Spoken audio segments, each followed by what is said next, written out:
नमस्कार. सर्वप्रथम माझ्या आराधना चॅनलतर्फे दिवाळीच्या सर्वांना खूप खूप शुभेच्छा. दिवाळी हा हिंदूंचा सर्वात मोठा सण मानला जातो. शाळांना देखील सर्वात जास्त सुट्ट्या याच सणाला दिल्या जातात. वसुबारस, धनत्रयोदशी, नरक चतुर्दशी म्हणजेच लक्ष्मीपूजन, बलिप्रतिपदा आणि भाऊबीज अशा 5 दिवसांचा हा मोठा सण असतो. त्यापैकी वसुबारस हा दिवाळीचा पहिला दिवस. अश्विन कृष्ण द्वादशी, गोवत्स द्वादशी किंवा वसुबारस या नावाने हा सण साजरा केला जातो. या दिवशी वासरासह असलेल्या गायीची पूजा केली जाते. सुवासिनी स्त्रिया दिवसभर उपवास करतात आणि संध्याकाळी गायीसह वासराची पूजा करतात. या दिवशी ह्या स्त्रिया उपवास करतात आणि बाजरीची भाकरी आणि गवाराच्या शेंगांची भाजी यावरच हा उपवास सोडला जातो. या दिवशी गहू आणि मूग खाल्ली जात नाही. या वसुबारसच्या दिवशी गाय आणि वासरू यांच्या पूजेला खूप महत्त्व आहे. भारतीय संस्कृती भगवंताचे सर्व व्यापकत्व मानणारी आहे.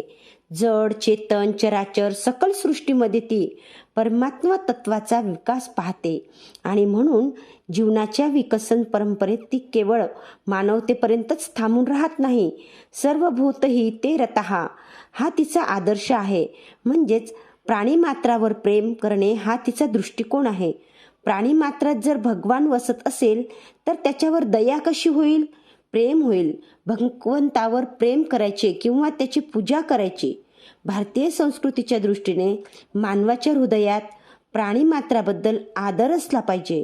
भारतीय संस्कृती मानवाला समग्र सृष्टीवर आत्मोपम्य दृष्टीने प्रेम करायला शिकवते.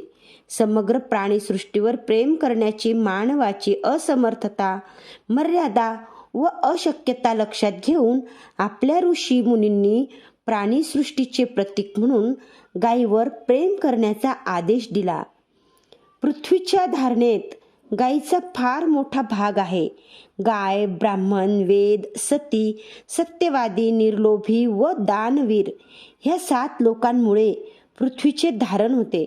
ऋषींनी जेव्हा गायीवर प्रेम करण्याचा आदेश दिला त्यावेळी कदाचित हिंदू शब्द प्रचलितही नव्हता. तेव्हा गाय हे हिंदू धर्माचे प्रतीक आहे असे मानणे चुकीचे आहे.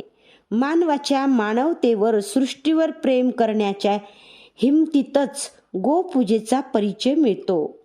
महम्मदानेही कुराणात गायीच्या निर्दोषतेचे व प्रसन्नतेचे वर्णन करून तिच्या पूजेचा आदेश दिलेला आहे. गाय मानवाला स्वतःचे सर्वस्व देते. तिचे दूध पिऊन मानव पुष्ट बनतो. तिच्या संततीला नांगराला जोडून तो स्वतःची शेती हिरवीगार बनवतो. तिचे शेण उपयुक्त खत बनवते. गोमूत्र अनेक रोगांवर उत्तम आहे. असे अनेक उपकार जिने मानवजातीवर केले आहेत त्या गायीसाठी मानव जर कृतज्ञ राहिला तर त्याची मनुष्यताच कोठे राहिली. भारतीय संस्कृती तर ह्याहूनही पुढे जाते.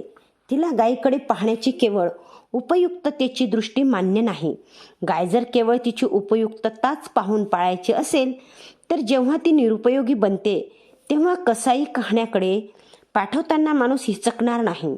आईचे दूध पिऊन बालक लहानाचा मोठा होतो त्या दृष्टीने पाहता जिचे दूध पिऊन माणूस लहानाचा मोठा होतो तिला मातृस्थानी गणतात. या दृष्टीने गाय ही मनुष्याची माता आहे.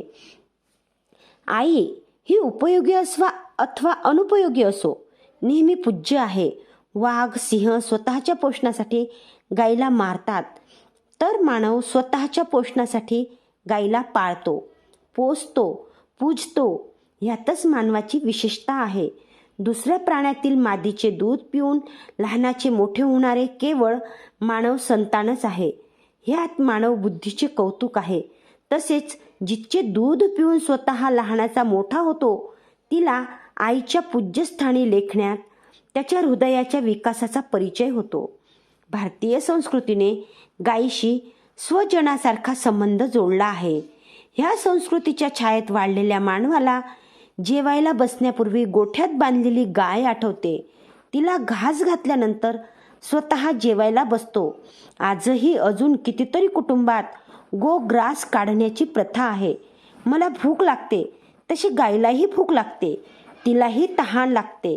हा सर्व विचार करून भावपूर्ण असा माणूस वात्सल्य भावाने तिच्या पाठीवरून हात फिरवत ममतेने तिला पाणी पाजतो. गायीच्या डोळ्यातही मूक प्रेमाचे दर्शन होते. आपले पूर्वज गायीची भावपूर्ण सेवा चाकरी करीत असत. ती मुकी आहे म्हणून तिचे पहिले स्मरण आणि तिच्याद्वारे समग्र प्राणीसृष्टीचे स्मरण. गायीचे महत्त्व भगवान श्रीकृष्णांनाही खूप वाढविले. गायीच्या गुणांना ध्यानात घेऊन स्वतःच्या जीवनात ते गुण आणले. गायीला जीवनाचे अंग बनवून फक्त स्वतः कृष्ण न राहता गोपाल कृष्ण झाला. त्याने गायीला इतके प्रेम दिले होते की त्याच्या मुरलीची धून ऐकताच गायी वेड्या बनून धावत येत असत. गोवर्धन पूजेचा महिमा समजावून त्याने गोकुळात दुधा तुपाची रेलचेल करून टाकली. गाय परोपकारी तर आहेच, परंतु तिच्या परोपकाराबरोबरच तिचा रवंथ करण्याचा गुणही ध्यान आकर्षित करील असा आहे. गवताचा रवंथ करून करून त्याचे दुधात रूपांतर करून टाकणाऱ्या गायीला सुपात्र गणण्यात आले आहे, तर दूध पिऊन विष ओकणाऱ्या सापाला अपात्र गणण्यात आले आहे. आपणही आपल्याजवळ येणारे विचार किंवा हेतू ह्यांचा तत्काळ स्वीकार न करता गायीप्रमाणे रवंथ करून त्याच्यावर चिंतन मनन केले तर समाजात होणारे कितीतरी अनर्थ टळतील.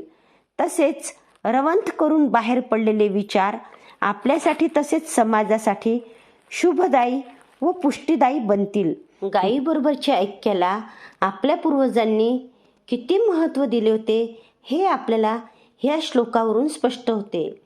गाओ में अग्रतः संतु, गाओ में संतु पृष्ठतः, गाओ में हृदये संतु, गवांमध्ये वसाम्यहम. माझ्या पुढे गायी असोत, माझ्या मागे गायी असोत, माझ्या हृदयात गायी असोत, गायीमध्ये मी वास करतो. भारतीय संस्कृतीच्या दृष्टीने गाय ही विभूती आहे, म्हणून ही संस्कृती गोहत्या करण्याच्या विरुद्ध आहे. आपली शास्त्रे सांगतात की गायीमध्ये 33 कोटी देवता वास करतात. सर्वोपनिषदो गाओ या दृष्टीने उपनिषद हे गाय आहे. तेव्हा माझ्या पुढे उपनिषदांचे विचार राहोत आणि माझा जीवनपथ उज्ज्वल करोत, माझ्या जीवन मार्गात प्रकाश पसरोत. माझ्या पाठीशी उपनिषदांचे विचार राहोत आणि माझ्या जीवनव्रताचे रक्षण करोत. माझे हृदय उपनिषदांच्या विचारांनीच रंगलेले राहो. मी उपनिषदांच्या विचारात राहो. उपनिषदांच्या विचारांचेच भगवंतांनी दोहन करून गीतारूपी दूध जगासमोर पिण्यासाठी ठेवलेले आहे.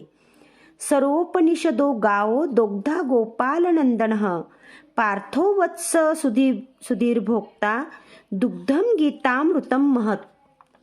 गीता हा माझ्या जीवनाचा पथदर्शक ग्रंथ राहो. शिवाय गो शब्दांचे संस्कृतात खूप अर्थ आहेत.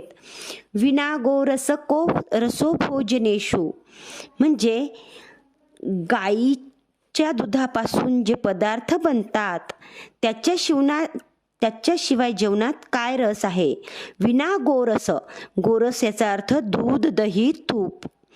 विना गोरस को रसो भूपतीषु, म्हणजे या ठिकाणी भूपतीषु राजाला, गोरस इथे बाहुबळ असा अर्थ आहे. बघा, गो या शब्दाचा अर्थ अनेक दृष्टीने इथे आपण पाहत आहोत. विना गोरस को रसो भूपतीषु, म्हणजे बाहुबळाशिवाय भूपतीला काय महत्व आहे. विना गोरस को रसो कामिनीषु, इथे गोरस याचा अर्थ दृष्टी, म्हणजेच चांगल्या डोळ्यांशिवाय स्त्रीला कसले आले सौंदर्य.